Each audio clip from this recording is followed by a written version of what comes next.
वर्गाच्या शाळेला.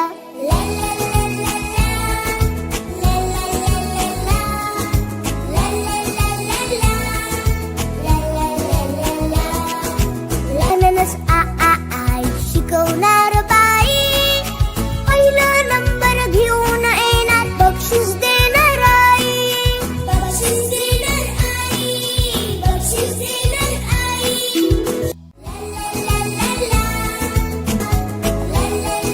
माझं नाव प्रदीप बाळा मेस्त्री, ज्ञानदीप विद्यालय हिवाळे माजी विद्यार्थी, तसेच माजी उपसरपंच हिवाळे, तसेच शाखा प्रमुख शिवसेना हिवाळे. आज शाळा हिवाळे ज्ञानदीप विद्यालय हिवाळे हे बंद पडण्याच्या मार्गावर असून आम्हाला एक असं वाईट वाटतं की त्यावेळी जे निर्माण केली शाळा, ज्यावेळी ती इमारत निर्माण केली ती श्रमदानातून लोकांनी निर्माण केली, त्यावेळी महात्मा फुले ज्योतिबा फुले यांचा विचार घेऊन प्रत्येक ग्रामस्थांनी आपल्या हातभार लावून तिथे शाळा उभी केली. तिथे त्यावेळी मुलं 1 2 3 4 अशी होती. आता मुलांची, गोरगरीब लोकांची अशी आमची परिस्थिती आली आहे की आता या शासनाच्या निकषाप्रमाणे 20 मुलं पाहिजेत, प्रत्येक वर्गामध्ये 20 मुलं पाहिजेत. ह्या जर शासन निकष प्रमाणे जर आम्ही चालत गेलो तर आमच्या शाळा बंद पडणार. आणि आमच्या शाळा बंद पडल्यामुळे आमचे गोरगरीब जो आमची जनता आहे, आम्ही शेतकरी आहोत, आमची मुलं आहेत, आम्ही या शाळेमधून शिकून गेलो आहोत. त्यावेळी काही आम्ही एकही पैसा दिला नाही शिक्षण करताना. त्यावेळी आता असे निकष आलेत की 20 मुलं पाहिजेत, 25 मुलं पाहिजे. असे जर शासनाने हे निकष लावले तर शाळेमध्ये शिक्षक मिळणार नाही. शिक्षक न मिळाल्यामुळे ती शाळा बंद पडणार. ही शाळा बंद, कुठल्याही मार्फत ही शाळा बंद पडता कामा नये. ही आमच्या हिवाळे गाव, ज्ञानदीप हिवाळे विद्यालय हिवाळे ही हिवाळे गावाची अस्मिता असून त्यावेळी त्या ग्रामस्थांनी आपलं रक्ताचं पाणी करून ही इमारत उभी करून लोकांना शिक्षणासाठी ही इमारत दिलेली आहे. ही कुठल्याही प्रकारची एक जरी शाळेत मूल असेपर्यंत ही शाळा बंद पडता कामा नये. आणि ही शाळा बंद कुठच्याही प्रकार, ही डोंगरी आहे, हा गाव एकदम अडचणीचा आहे. हिवाळे गाव हा सुधारित किंवा असा शहरी भाग नसल्यामुळे मुलांना चालत यावं लागतं. 10-5 किलोमीटर वरून चालत यावं लागतं अडचणीच्या रोड मधून. त्यावेळी ही शाळा टिकणे अतिशय महत्वाचे आहे. म्हणून आम्ही सर्व ग्रामस्थ या विषयावर आवाज उठवणार आहोत. मी आता स्वतः बोललो म्हणजे एक शाखा प्रमुख आहे, माजी उपसरपंच आहे आणि या शाळेचा विद्यार्थी म्हणून बोलतो आहे. याच्या पुढे सुद्धा आम्ही आंदोलन भरपूर मोठं करणार आहे. पण तुम्ही आता शासनाने असं करा, एक शासनाला विनंती अशी आहे की तुम्ही प्रत्यक्षात हे निकष कुठेतरी बंद करावेत. आणि आम्हाला एक जरी मूल शाळेत असलं तरी आम्हाला शाळा, एक शिक्षक त्या वर्गासाठी 4 शिक्षक, 8वी 9वी 10वी साठी 4 शिक्षक हे आम्हाला कुठच्याही परिस्थितीत शासनाने आम्ही द्यावेत. ही आमची सर्व ग्रामस्थांची आणि हिवाळे गावामार्फत कळकळीची विनंती आहे. एवढे बोलून मी माझं व्यक्तिगत मत बोलून पूर्ण करतो. एकंदरीत शासनाचा निर्णय आणि निकष या विषयावर बोलायचं झालं तर ज्ञानदीप विद्यालय हिवाळे हे हायस्कूल अगदी जवळजवळ 50 वर्षे झाले गावातील ग्रामस्थांनी श्रमदानातून उभं केलेलं हे हायस्कूल आहे. त्यावेळी दुर्गम भागातील मुलं येऊन इथे शिकत होती आणि ती मुलं शिकत असताना त्या मुलांमध्ये मी होतो. आम्ही ज्यावेळी या शाळेत शिकत होतो त्यावेळी 1982-83च्या दरम्याने आम्ही शिकत असताना श्रमदानातून रात्रीच्या वेळी सुद्धा ग्रामस्थ असल्या कारणानं या शाळेला श्रमदान करून अगदी माती चढवून ही शाळा आम्ही उभी केलेली आहे. त्यामुळे त्या शाळेत शिकून मी या गावचा माजी सरपंच आहे, सरपंच पदावर पोचलो. एवढंच कशाला, दशावतारात फार माझं मोठं नाव आहे. त्या कारणाने या शाळेनं मला दिलेलं ज्ञान, त्या ज्ञानाचा उपयोग करून मी आज समाजात प्रबोधन करत आहे. अशी ही जर शाळा माझी बंद पडत असेल तर त्याच्यासारखं दुसरं दुःख नाही. यासाठी या गावातील सगळ्या शेतकऱ्यांच्या मुलांना ज्या सुखसुविधा उपलब्ध आहेत त्या सुखसुविधा तशाच उपलब्ध व्हायला हव्यात. कारण ज्यावेळी शासनाची ताकद नव्हती त्यावेळी ही शाळा उभी केलेली आहे. आणि आज शासन सदन असताना सुद्धा जर ही शाळा बंद होत असेल आणि शेतकऱ्यांच्या मुलांवर अन्याय होत असेल तर तो अन्याय आम्ही खपून घेणार नाही. यासाठी आमच्या शाळेत शेवटचं एक मूल असेपर्यंत सुद्धा ही आमची शाळा चालू असायला हवी आणि प्रत्येक विषयवारी व्हायला हवी.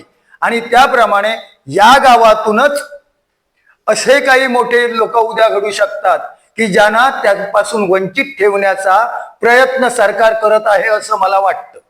आणि ते वंचित राहता नये यासाठी आम्ही सामुदायिक उठाव करण्याच्या पूर्वी शासनानं आपला हा निर्णय मागं घेऊन या शाळेला कार्यरत ठेवायला हवी अशी आमची अपेक्षा आहे.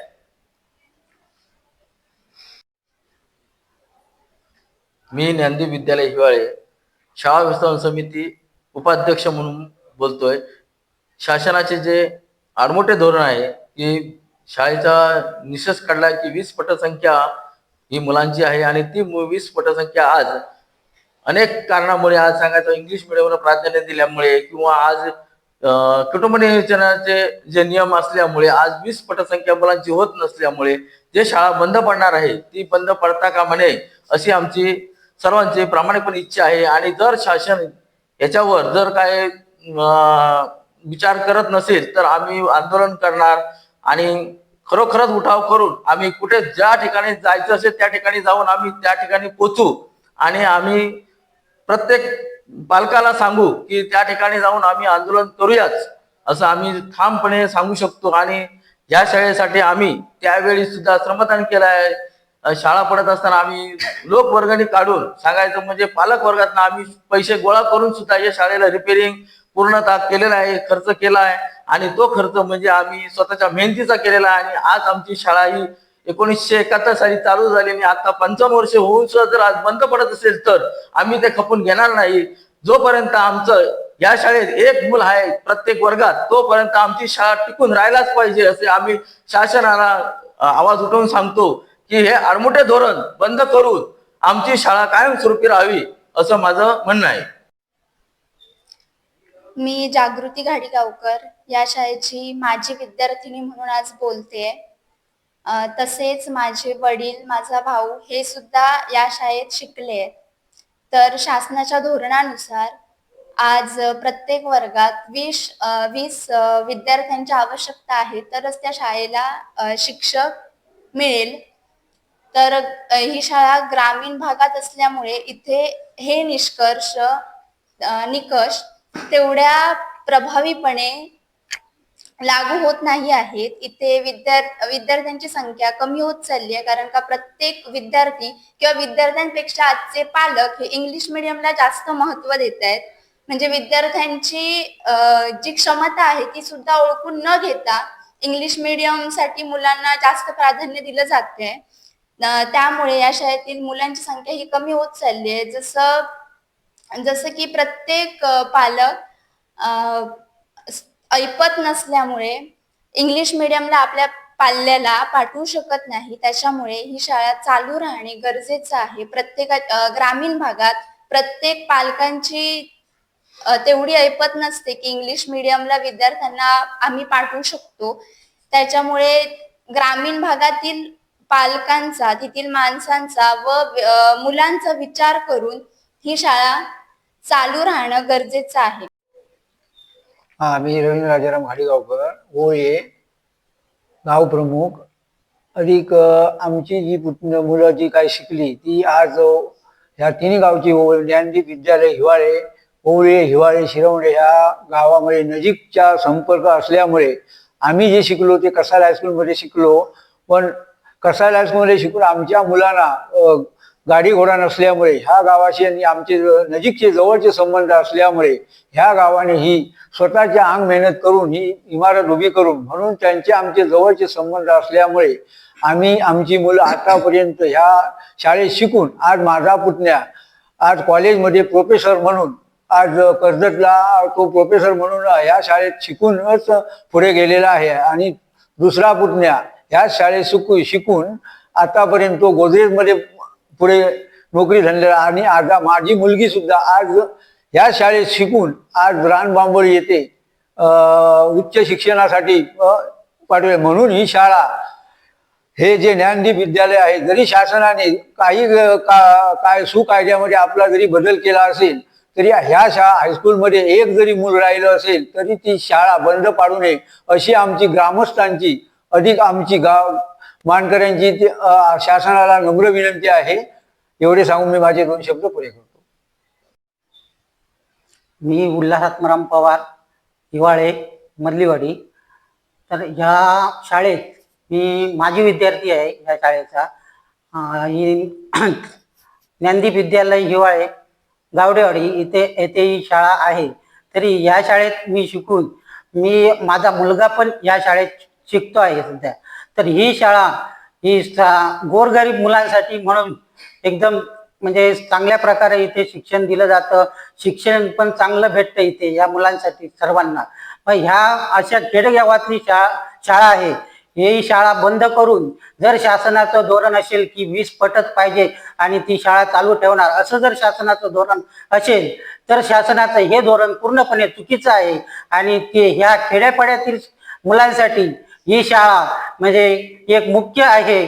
त्याच्यामुळे ही शाळा बंद होऊ नये किंवा हे शाळेत एक मूल शेवटपर्यंत असेपर्यंत ही शाळा चालू ठेवली पाहिजे. नाही तसं झालं तर आम्ही सर्व गावातली किंवा या जिल्ह्यातील सर्व जे ग्रामस्थ असतील किंवा पालक असतील ते सर्व उठून या सरकारच्या धोरणावर आम्ही विरोध करू आणि हे आम्ही करू देणार नाही. हे आमचं सर्वांचं गावाचं पूर्ण गावाचं किंवा सिंधुदुर्ग जिल्ह्याचं हे ठाम मत आहे आणि सर्वांनी याच्यासाठी उठाव करणारच आम्ही. तेव्हा ही शाळा गोरगरीब मुलांसाठी आहे आणि उद्या जर ही शाळा बंद झाली तर ही गोरगरीब जी मुलं आहेत ती उद्या शहरी ठिकाणी जाऊन शिक्षण घेऊ शकत नाही. त्याच्यामुळे ही शाळा बंद होऊ नये असं आमच्या शासनाला निवेदन आहे. सबस्क्राईब करा, बेल आयकॉनवर क्लिक करा.